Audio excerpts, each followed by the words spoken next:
Frères et sœurs, bonjour tous. Ce matin, nous allons ensemble étudier le témoignage de Matthieu concernant la vrille sur le Seigneur Jésus-Christ. Ce moment tel, le Seigneur Jésus-Christ avait accompli le miracle des 5 pains et des 2 poissons, et avait de nouveau accompli, avec 7 pains, le miracle de nourrir 4 personnes.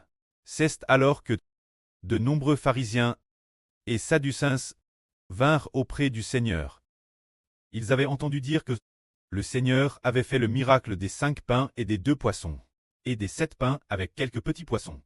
Ils vinrent donc vers le Seigneur, pour mettre l'épreuve le Seigneur Jésus, voulant demander notre Seigneur Jésus de leur montrer un signe venant du ciel.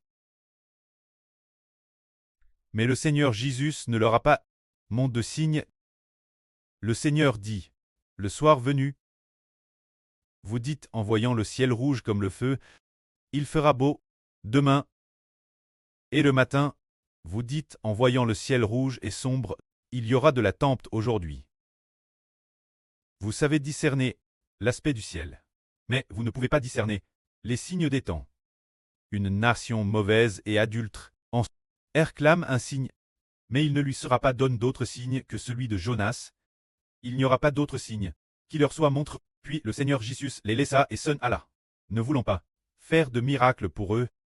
Alors pourquoi le Seigneur Jésus ne voulait-il pas accomplir de miracles devant eux, puisque le Seigneur, peu de temps auparavant, venait de faire le miracle des 5 pains et des 2 poissons? Pourquoi ne pas prendre encore quelques pains et accomplir le miracle de nourrir une grande foule pour leur montrer? Pourquoi le Seigneur ne le voulait-il pas? C'est pour une raison, parce que le Seigneur fait des miracles, pour se rendre témoignage lui-même, pour prouver qu'il est le Seigneur, qu'il est le Messie, pour prouver qu'il est le Fils de Dieu, afin que plus de gens croient en lui. C'est pour prouver cela qu'il a accompli des miracles. Mais ces pharisiens et sadducéens qui sont venus devant le Seigneur pour demander au Seigneur Jésus d'accomplir un miracle, cela signifie que ce n'était pas pour croire en lui qu'ils voulaient voir un miracle, mais pour le mettre à l'épreuve.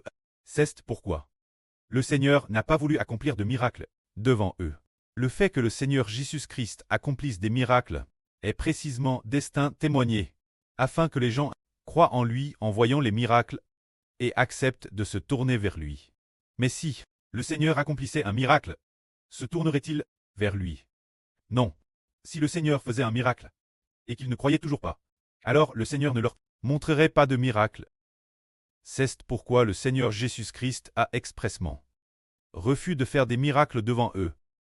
Le Seigneur Jésus a dit cette phrase, il a dit, une nation mauvaise et adultère réclame un signe, mais il ne lui sera pas donné d'autre signe que celui de Jonas. Il n'y aura pas de miracle pour vous, dit le Seigneur. Jonas, 3 jours et 3 nuits. Dans le ventre du grand poisson. C'est un grand miracle. Ensuite, le grand poisson a vomi Jonas. C'est un grand miracle. Mais le Seigneur Jésus a dit qu'il ne voulait pas faire de miracle pour les Juifs de cette époque. C'est parce que il était endurci et indrule.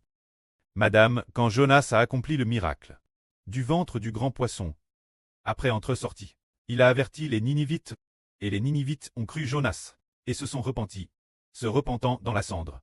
Mais le Seigneur Jésus-Christ est plus grand que Jonas. Pourtant, les Juifs ne voulaient pas croire au Seigneur Jésus.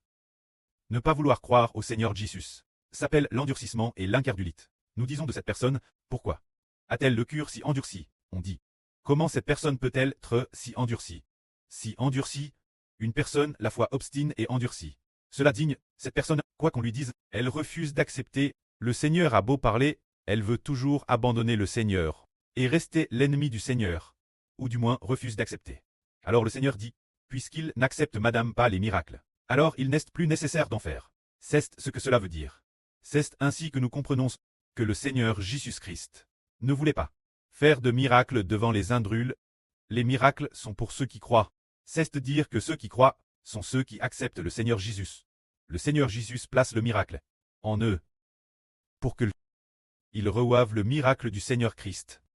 Ceux qui croient au Seigneur Jésus non seulement voit le Seigneur Jésus faire des miracles, mais le Seigneur Jésus place aussi le miracle à l'intérieur de ceux qui croient, afin qu'ils puissent posséder le miracle et témoigner pour le Seigneur Jésus-Christ. Pour cette raison, ce moment tel, le Seigneur Jésus arriva dans un endroit. Le Seigneur dit aux disciples, en les enseignant ainsi, « Faites attention, gardez-vous des pharisiens et du levain des Sadducéens. » Ce moment tel, les disciples du Seigneur dirent, « C'est parce que nous n'avons pas pris de pain. » Le Seigneur dit, « Pourquoi? Parce que vous n'avez pas de pain. Raisonnez-vous ainsi entre vous. Votre foi est-elle si petite? Ne comprenez-vous pas encore? Ne vous rappelez-vous pas des 5 pains partagés entre les 5000 hommes? Combien de paniers de morceaux avez-vous emportés? Et des 7 pains partagés entre les 4000 hommes? Combien de corbeilles de morceaux avez-vous emportés? Quand je vous ai dit de vous garder des pharisiens et du levain des Sadducéens, ce n'était pas à propos de pain. Comment ne comprenez-vous pas? C'est alors que les disciples comprirent que le Seigneur disait de se garder des pharisiens, et le levain des Sadducéens veut dire de se garder des pharisiens et de l'enseignement des Sadducéens. Alors nous voyons que les pharisiens et les Sadducéens suivaient strictement les enseignements de la Bible, mais le Seigneur Jésus a pourtant demandé à ses disciples de se garder d'eux, ce qui signifie de ne pas écouter leur enseignement. Le Seigneur a dit de se garder des pharisiens et de l'enseignement des Sadducéens, ce qui signifie n'écoutez pas les pharisiens et l'enseignement des Sadducéens. Faites attention, ne vous laissez pas tromper par eux. Pourquoi le Seigneur a-t-il dit cela? Pourtant, les pharisiens et les Sadducéens aimaient particulièrement la Bible. Et ils s'efforaient madame durement d'agir strictement selon les enseignements de la Bible. Mais le Seigneur leur a pourtant demandé de s'en garder. Quelle en est la raison? C'est une raison majeure, la plus grande de toutes. La Bible, ils respectaient la Bible. Voulant suivre les enseignements de la Bible, TRS durement et strictement, selon le modèle de l'Ancien Testament, s'imposant les exigences de la loi. Cela semble très une bonne chose. Mais en réalité, c'est plutôt mauvais. Car, logiquement, respecter la Bible est ce qu'il y a de mieux. Mais le Seigneur a pourtant demandé aux disciples de se garder de l'enseignement des pharisiens pour une seule raison. Parce que les pharisiens respectaient la Bible, mais n'acceptaient pas Jésus. Ces pharisiens et Sadducéens, ils pensaient tort qu'en respectant la Bible, ils obtiendraient la vie éternelle. Ils pensaient tort qu'en respectant la Bible, ils pourraient atteindre Dieu et accomplir la Bible. Ils voulaient respecter la Bible, mais en réalité, ils avaient cette intention, mais ils ne pouvaient pas la respecter. Pourquoi ceux qui veulent respecter les enseignements de la Bible, ils n'y parviennent-ils finalement pas? Ils le voulaient bien. Mais l'homme est pécheur et ne peut pas respecter les enseignements de la Bible. Seuls ceux qui acceptent Jésus-Christ, après avoir été rachetés, peuvent les respecter, peuvent accomplir les enseignements de la Bible. Ainsi, les Juifs, bien qu'ils voulussent respecter les enseignements de la Bible, mais étaient pécheurs, et ils s'opposaient de plus au Seigneur Jésus. C'est pourquoi le Seigneur a enseigné ses disciples. Gardez-vous du levain des pharisiens, et gardez-vous aussi, car bien qu'ils connaissent bien la Bible, qu'ils la maîtrisent, ils veuillent aussi respecter la Bible. Pourtant, la Bible dit que l'homme ne doit pas transgresser les commandements de Dieu, ni commettre de péché. Ce sont souvent ceux qui veulent absolument respecter les enseignements de la Bible, mais refusent d'accepter Jésus, qui finiront par pécher, et qui feront certainement beaucoup de choses mauvaises, et ils ne comprennent pas. Ils pensent tort qu'ils ont la vie éternelle dans l'Écriture, pensant tort que dans la Bible se trouve la vie éternelle, alors qu'en réalité la Bible, il n'y a pas de vie éternelle. La vie éternelle est en Jéhovah, Dieu et le Seigneur Jésus-Christ. Aujourd'hui, le précleste Jéhovah, pour aimer profondément son Fils, pour manifester son salut, il a mis la vie éternelle en son Fils, afin que quiconque croit au Fils ait la vie éternelle. Qu'est-ce que la vie éternelle en réalité? Nous disons que la vie éternelle est la résurrection, vivre pour toujours et jamais. Pour le dire plus clairement, ressusciter les gens et vivre pour toujours et jamais vient du Seigneur Christ.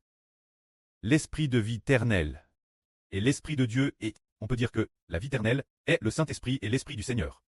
Recevoir l'Esprit de Dieu et du Seigneur, c'est avoir la vie éternelle, alors les Elgalistes ne veulent pas l'accepter, et ne l'obtiennent donc pas. Tout comme le frère Hébert a aussi dit au frère Essur de ne pas écouter les enseignements religieux. Le Saint-Esprit à Madame dit qu'écouter les enseignements religieux mène la perdition. Et ce différentes périodes, il l'a dit 2 fois, ou 3 fois, ce sujet, disant que ceux qui croient en la religion prieront, ceux qui croient en Jésus-Christ auront tous la vie éternelle. Se dire de nous demander de quitter la religion pour suivre le Seigneur, quitter la religion pour suivre le Fils du Seigneur Hébert, afin d'obtenir la vie éternelle. Autrefois, le frère Hébert et Al dans 2 religions. L'une de ces religions était une petite église de maison. Cette petite église comptait environ plus de 100 personnes, ce qui n'est pas si petit. Seulement, elle n'avait pas autant de branches. L'autre religion s'appelait les témoins de Jéhovah, bien que cette religion soit grande. Mais dans celle où le frère Hébert et Al, dans cette église locale, il n'avait probablement que 60 ou 70 personnes. Mais aussi dans ces 2 religions, dans ces 2 églises, il s'est fait baptiser, le baptême dans ces 2 églises, le pasteur n'a pas fait comprendre aux gens que le baptême sert se libérer du péchage pour obtenir la vie éternelle. Il ne comprenait pas que le baptême permet aux gens partir d'aujourd'hui d'appartenir ceux qui sont sous le nom du Seigneur Jésus-Christ. Le pasteur n'a jamais enseigné cela. Il n'a jamais enseigné que le baptême, puisqu'au nom du Prêtre, du Fils et du Saint-Esprit, baptise, l'homme devient un enfant sous le nom du Prêtre, sous le nom du Fils et sous le nom du Saint-Esprit. Avant que nous ne soyons baptisés, nous tions sous le nom de Satan, le baptême. Celui qui croira et qui sera baptisé sera sauvé. Tu as cru, tu as te bâti, alors Dieu, le Prêtre, le Fils, le Saint-Esprit sauveront ceux qui croient et sont baptisés. Car la Bible dit, celui qui croira et qui sera baptisé sera sauvé. Qui nous sauve? Le Prêtre, le Fils, le Saint-Esprit nous sauve. Et un tel enseignement, personne ne l'a jamais prononcé. L'autre religion appelle témoins de Jéhovah. Se faire baptiser, ils n'ont pas besoin d'être baptisés au nom du Prêtre, du Fils et du Saint-Esprit. Ils disent directement, mon frère, t'es-tu repenti de tes péchés? Ce frère répond, je me suis déjà repenti de mes péchés. J'ai pris pour me repentir. Alors le pasteur demande, alors sais-tu que, après ton baptême, tu vas appartenir à notre religion des témoins de Jéhovah. Tu vas devenir un membre de cette religion, devenir au sein de la religion, un frère ou une sœur. Ce frère et cette sœur ont dit, oui, nous le savons. Es-tu d'accord? Oui, très bien. Baptisonstoy, alors, pendant le baptême, ils ne le font pas non plus au nom du Prêtre, du Fils et du Saint-Esprit. Cela signifie que le baptême consiste à appartenir l'un des membres de leur religion. Alors si, c'est la religion qui a été crucifiée pour nous, si la religion pouvait nous donner la vie éternelle, si la religion pouvait faire de nous des fils de Dieu, alors nous pourrions appartenir au nom de leur religion, et c'est pourquoi.